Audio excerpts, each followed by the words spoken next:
Chapter 13. Elizabeth in Engedi teaches her son. John becomes the pupil of Matheno, who reveals to him the meaning of sin and the law of forgiveness. Elizabeth was blessed. She spent her time with John and gave to him the lessons that Elihu and Salome had given her. And John delighted in the wildness of his home and in the lessons that he learned. Now in the hills were many caves. The cave of David was Anir, in which the hermit of Engedi lived.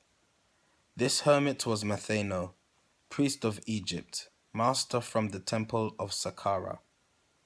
When John was 7 years of age, Matheno took him to the wilderness, and in the cave of David they abode. Matheno taught, and John was thrilled with what the master said, and day by day Matheno opened up to him the mysteries of life. John loved the wilderness. He loved his master and his simple fare. Their food was fruits and nuts, wild honey, and the carob bread. Matheno was an Israelite, and he attended all the Jewish feasts. When John was 9 years old, Matheno took him to a great feast in Jerusalem. The wicked Archelaus had been deposed and exiled to a distant land because of selfishness and cruelty, and John was not afraid. John was delighted with his visit to Jerusalem. Matheno told him all about the service of the Jews, the meaning of their sacrifices, and their rites. John could not understand how sin could be forgiven by killing animals and birds and burning them before the Lord. Matheno said, "The God of heaven and earth does not require sacrifice.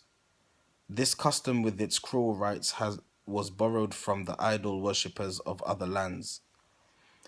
No sin was ever blotted out by sacrifice of animal, of bird, or man.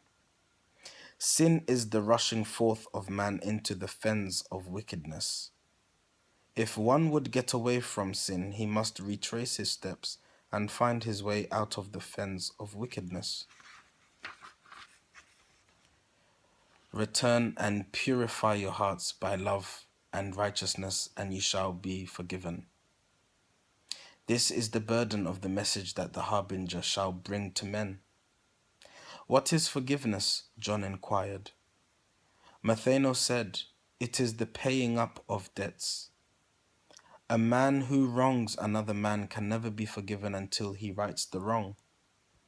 The Vedas say that no one can right the wrong but him who does the wrong."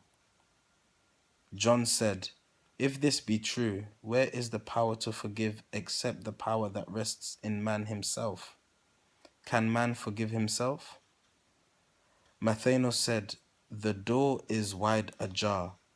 You see the way of man's return to right and the forgiveness of his sins." Thank you.